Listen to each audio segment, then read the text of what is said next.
In your package, you'll see the appropriations report for the 3 months ending March 31st, 2022. I'll go over a little bit more detail under the Q1 update.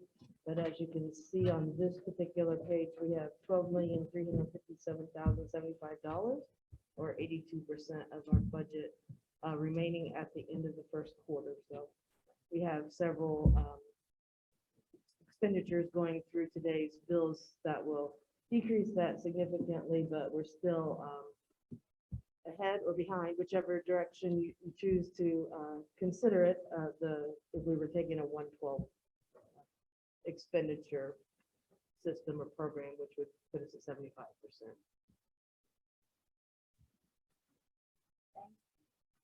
Next, investments. Our investments to date as of March 31st, 2022 for the 4 funds total $12,894,700. Our daily average yield for March was 0.2205, which is up almost 0.1% since February. And then our average daily yield for the year to date is 0.1278, or up 0.3% since February. And Cameron, approve the bills. Yes, I bring a motion to accept the bills dated April 14, 2022, which include total invoices of $376,221.47 and payroll dated March 11, 2022 in the amount of $255,351.45, and March 25th, 2022 in the amount of $394,024.50.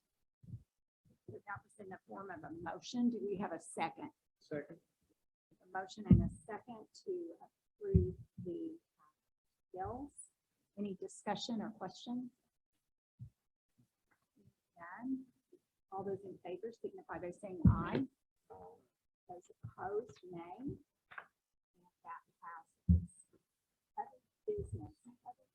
Have an update for us. I noticed it was in the packet for Before you get to that, she's got Q1 results Oh, I'm so sorry. for the budget.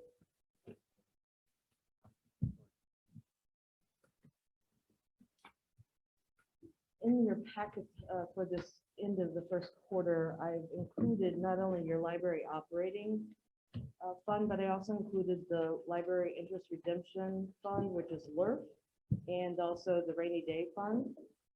So you can kind of see what our progress is on those 2 funds as well. In the operating fund, as I mentioned before, we have 82% of our budget still remaining. I don't see at this point in time, this first quarter, any significant concerns as far as running out of budget dollars or having to transfer appropriation lines as we move forward. We have not initiated a large chunk of the purchasing for our 2022 budget as of yet. We're still working on getting with each of the location managers, who are mostly fairly new to their role within the system, or they come from another location, and the requests are put in when we put together the budgets in the fall or in the prior year. So they were not in those manager positions when we put the budget together last June, July. And so I wanted to get with them and make sure that their plans and their vision is being met by what was requested last year, or see if we need to maybe change some of those requests into other items, furniture or equipment, and then still maintaining, with our purchases within the budget that we set. So we'll be getting with them. So those will be coming out this next quarter, the second quarter of the year. Any questions for more? Do those change? Is that just one budget, or like are they cost centers? So do you cost center for East versus Central? We internally keep track, but we don't report it out separately by cost center. Okay. Because there's certain items that are system wide.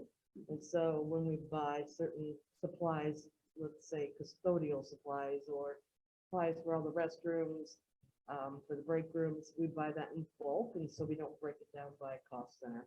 we just buy it in one total. But you do track it that way. So like if I'm the manager at East and I decide that, last year someone else did the budget for me, and I would rather spend some money on the furniture we need rather than this equipment that they were going to purchase, that can go ahead and happen without any board Correct. approval of the budget. Correct, transfer. because we're just internally using the same dollars that we put in the budget to purchase other types of items. Okay. And then the library improvement reserve fund, it is used mostly for our technology capital improvements. And we've had couple small expenditures out of there so far this year. And then the same with rainy day. We use rainy day to help us with upgrades and capital improvements, and also for our, in case of rainy day expenses that we didn't budget for. We did have a encumbrance from 21 for a rainy day fund, which is 20,000. And majority of that was a project that was ongoing here at Central. And so it's all but paid off. There's a small portion that hasn't been paid on it yet.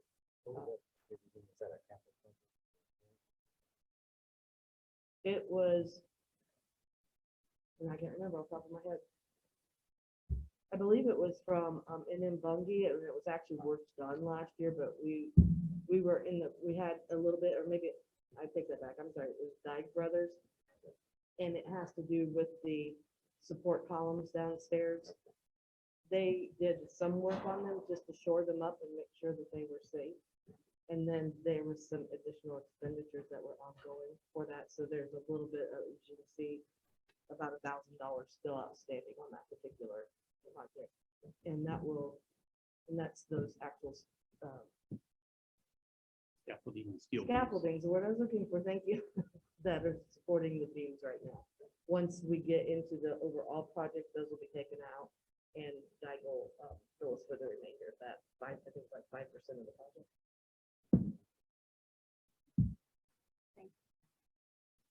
Now, moving on to the library material selection policy update under other business. Heather?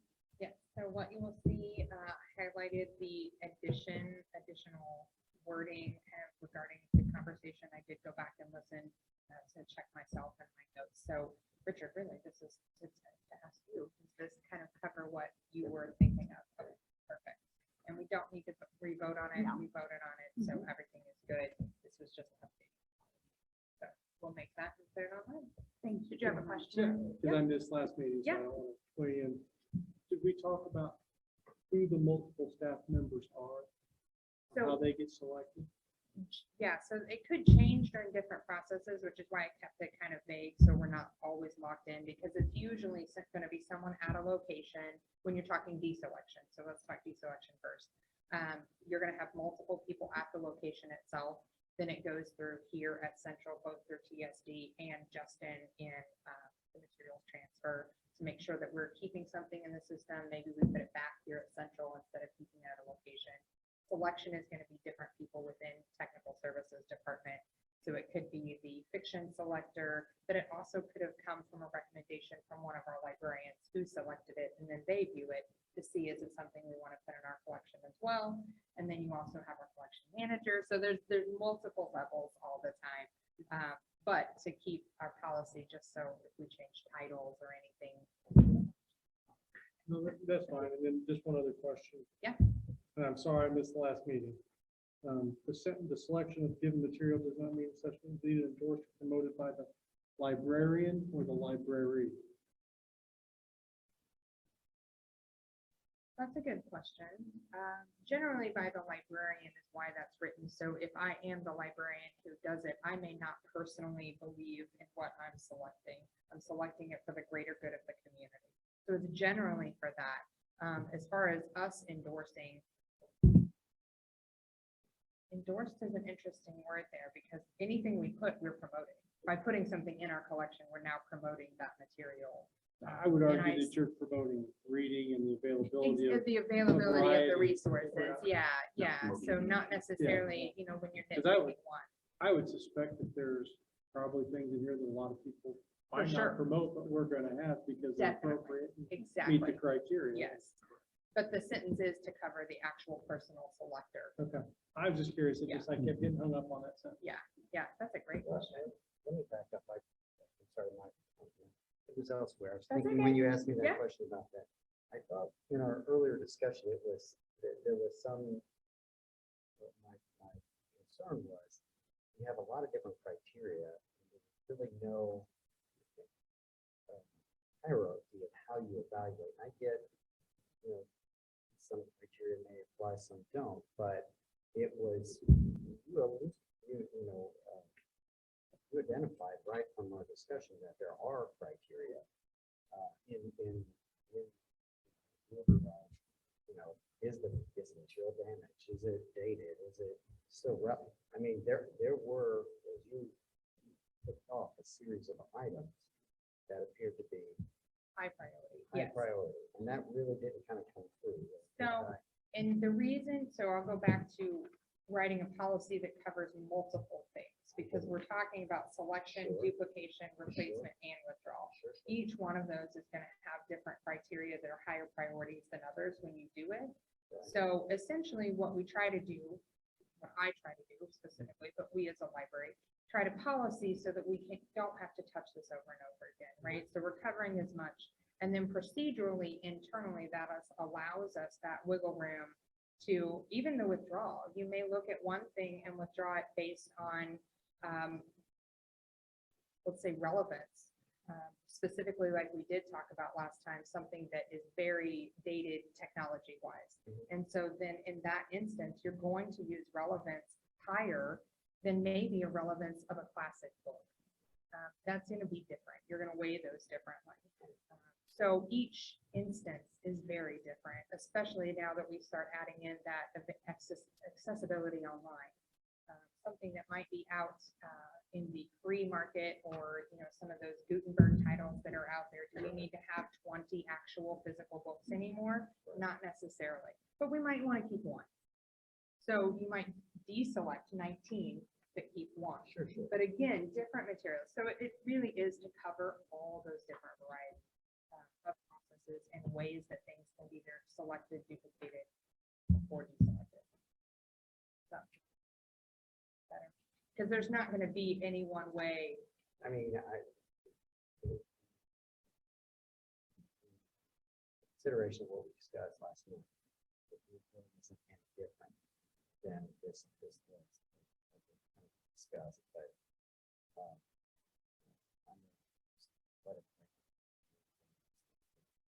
Okay, I thought that you wanted, so we did not have the language definitely, I definitely added that multiple staff members play a role. We did not have that in there at all. That entire sentence changed.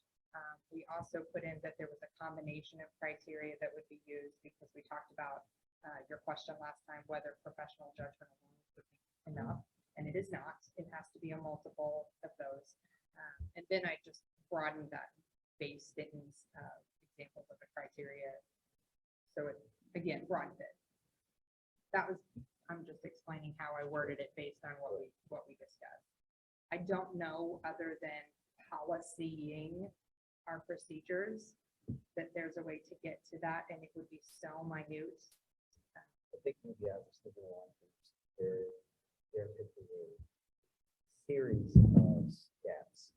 You could categorize these, but I don't want to get into the my biggest concern is that decide to tailor holdings to their issues and what they want within these menu items to look at. It happens, whether it happens here or not. But I think that is fine. But we really want to avoid that. And having kind of some rules that inhibit or prohibit that sort of thing. That totally makes sense. I do think that, and knowing the internal workings, because we are such a large system, that you don't see that happen. There are so many people that look at and are part of the process and know what's being ordered, what's being bought, that that doesn't happen. Additionally, even when we have challenges to materials, whether why they're here or why they're not here, which we actually just had a question about why we don't have a material. That was an easy one because we can't buy it. It's only available straight. We're seeing that a lot.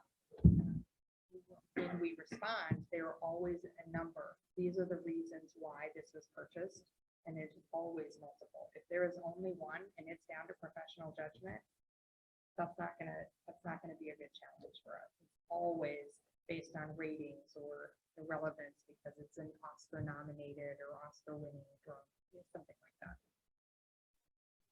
So a couple things before we move on. One is very easy. In 3A, there is a grammatical error where it can be shown to be in violation. Be shown is 2 words and not 1. So that's an easy one. And having some conversation with Bridget and what happened and what transpired last time and the conversation around it. I went back to the Library Bill of Rights. I think that some of the Library Bill of Rights is against an individual. So by incorporating this into our policy, we also go back to that Bill of Rights to say, you're not going to co-opt a library's collection for your own single purposes. Right. We still have guiding documents that we can go to that are policy statements. I do have a question for Steve though, because out of that discussion, I have thought about what if in removing materials from collection, there's a process here in a form, it really ends in this policy. So if a person goes all the way through this and it's, we go against their wishes and we don't remove let's just say a book from the collection, can an individual in the public, a patron, come to the mic at a board meeting and say, I request that the board review this and overturn? I don't think in policy we have the right to do that right now. Good question. I mean, it was written in the sense that there had to be some kind of exhaustive administrative remedy before somebody went to court or did something with it. And it was written with that in mind. I assume if it came to the board, if we could make that, the board could make that decision at that particular moment. I don't know if the board wants to make that decision. I mean, I'm not sure that's something we should or shouldn't do. I did not look at that question, so I don't know. I wonder what, just to think about, not to answer here at all, is what is administration's answer to that patron? So we give them the answer, we're not going to remove the material. And I say, well, what recourse do I have? I still believe you should take this book off your shelf. I just think we need to think about. Or the person that's making the request. Yeah, that person comes to. Well, I think the remedy then is to file a lawsuit if they really believe in it. I don't think they have, much to go on, but the way it's written is to make sure that they could exhaust their remedy, make sure that it goes through our process first, and that we've given it due consideration before. Yeah, so some form of due process exists in this.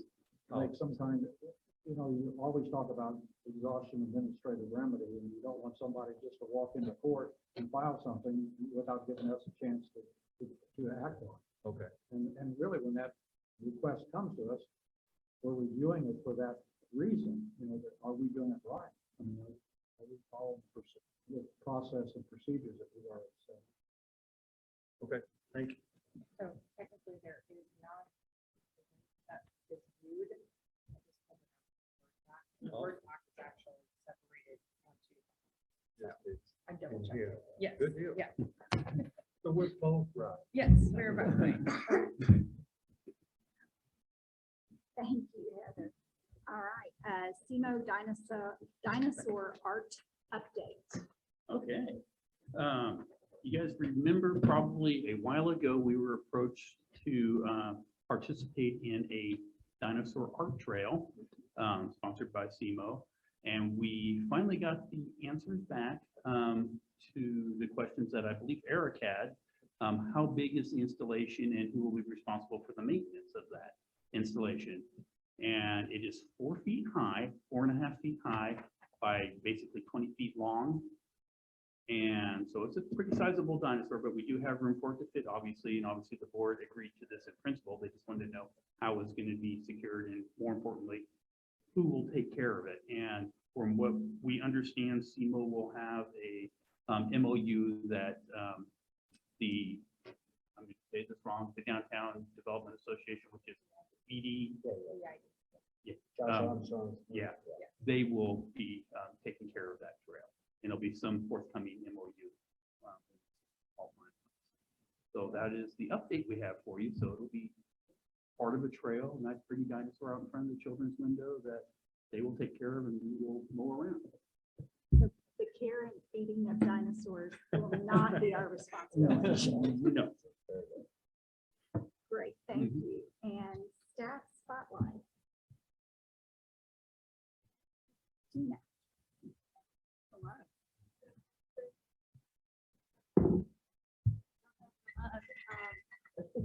I am Christina Bushy. I'm the maker librarian here at Central, and I was asked to come and just share a little bit about what I have been doing in the makerspace. Since transitioning to this role last year, a lot of what I've been doing has been behind the scenes.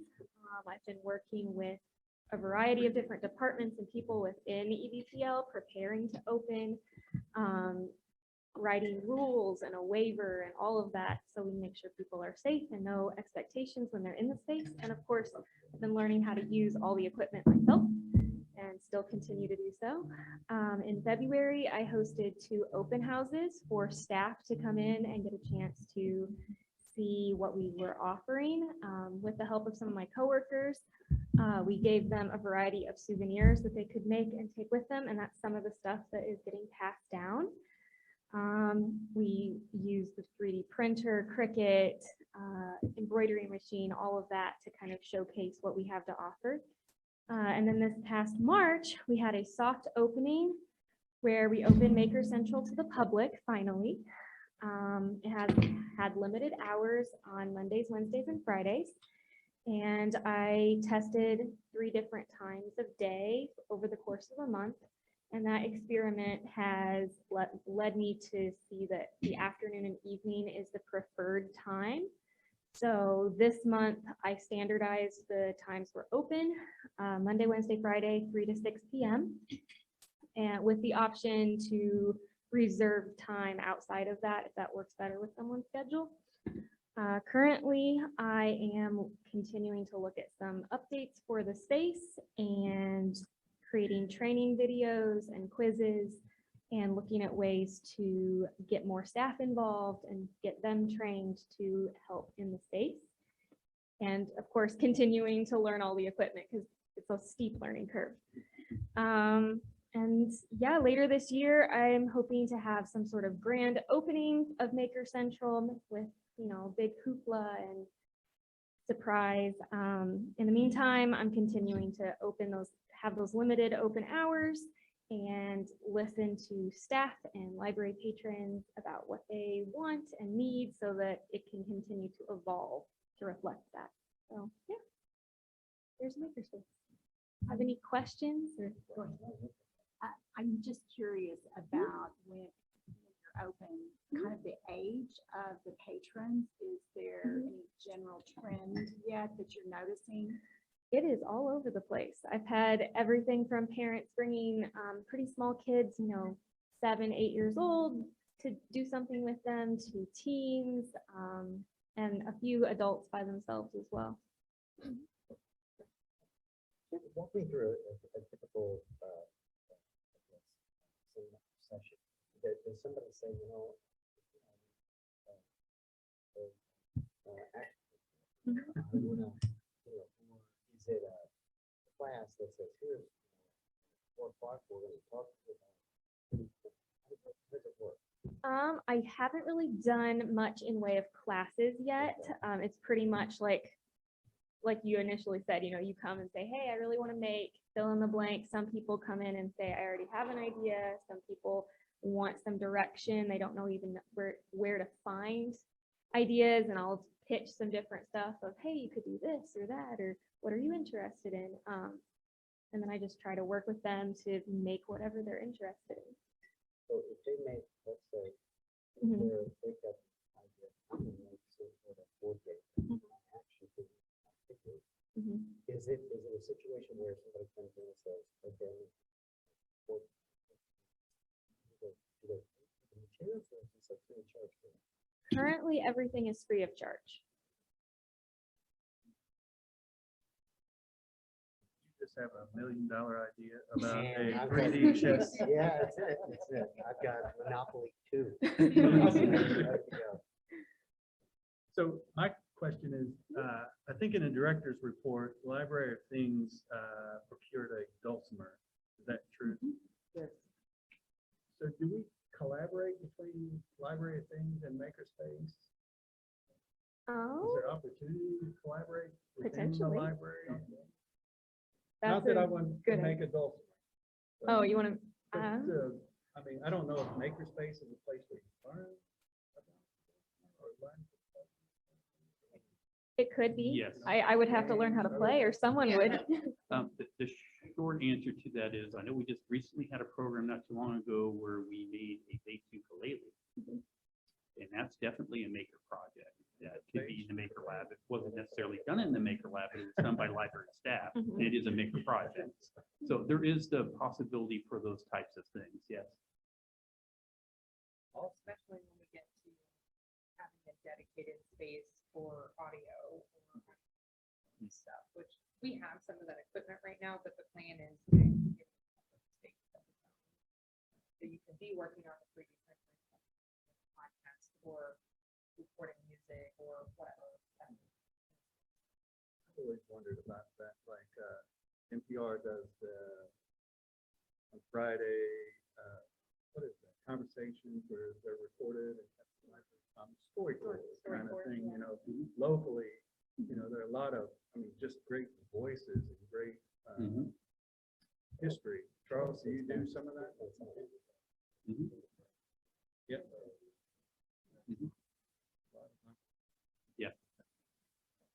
Just one suggestion, I think. Science fairs are all. I think that there was some around publicizing. And you would find those, right, like the night before, or 2 nights before, you would see a surge of customers. Yep. You might need to expand the hours. don't you? And I can tell you that Christina works very closely with Kelly, who is here as the teen librarian here at Central. And I have seen a group of 10, 12 teams up in the Maker Lab doing stuff. So, so they cross over that way as well too. So if Heather McNabb, right? Who does, Okay. you know,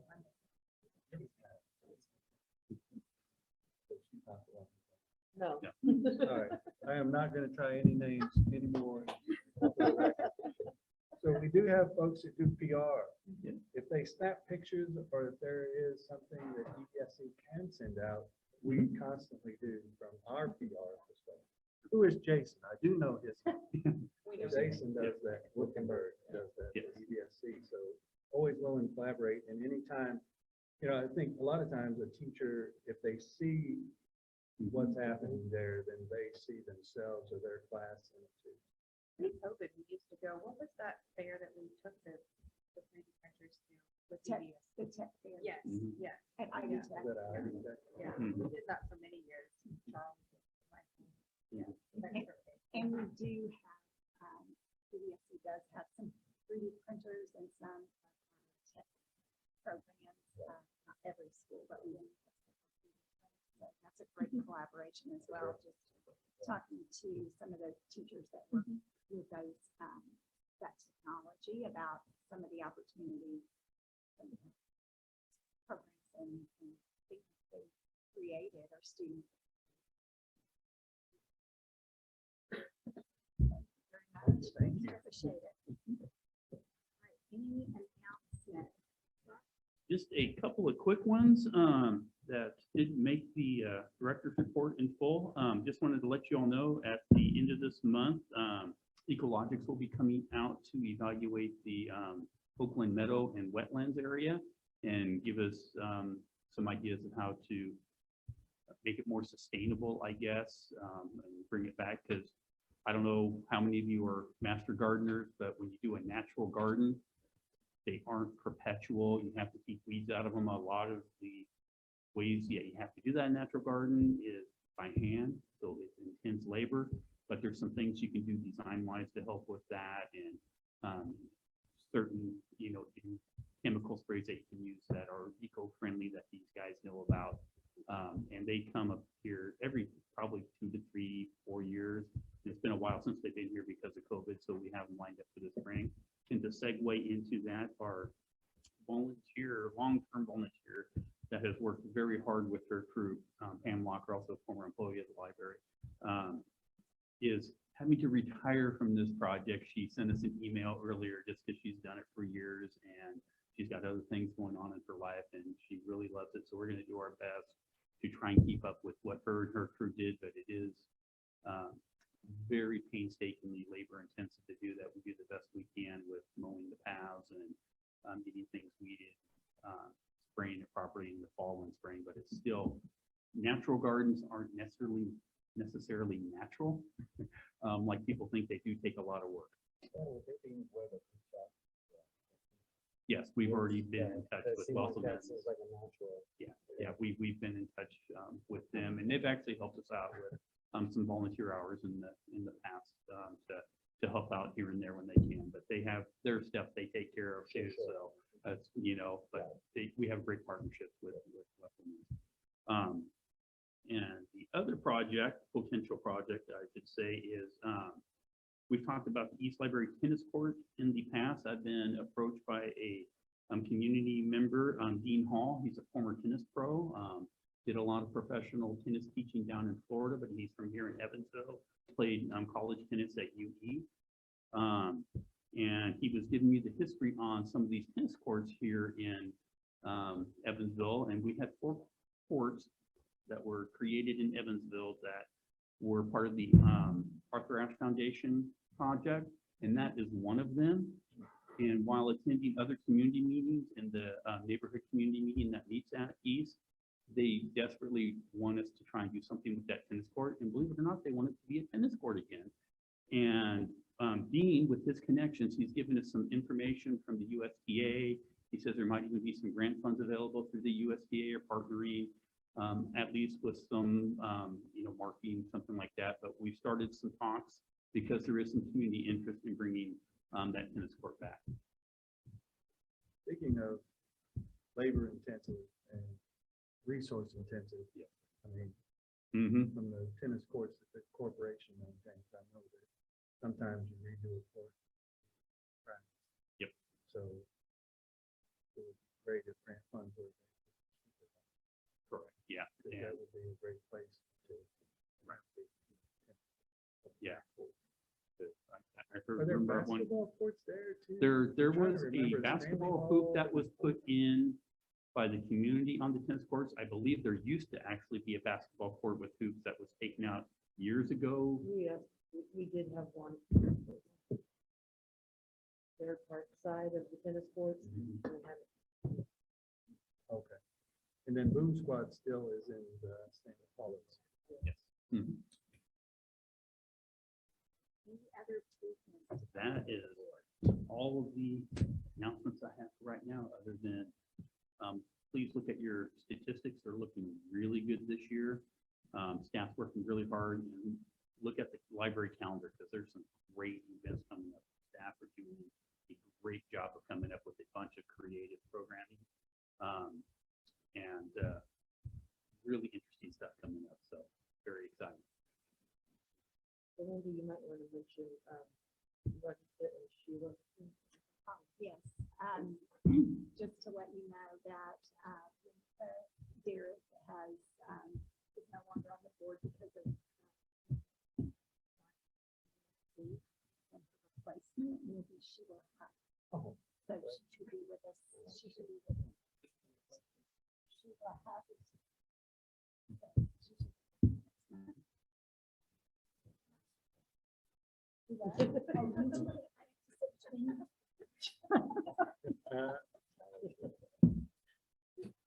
Sure that happens. All right, hearing no other business coming before the board, I'd like to adjourn this April 14th meeting of the EVPL Board of Trustees. Thank you all very much.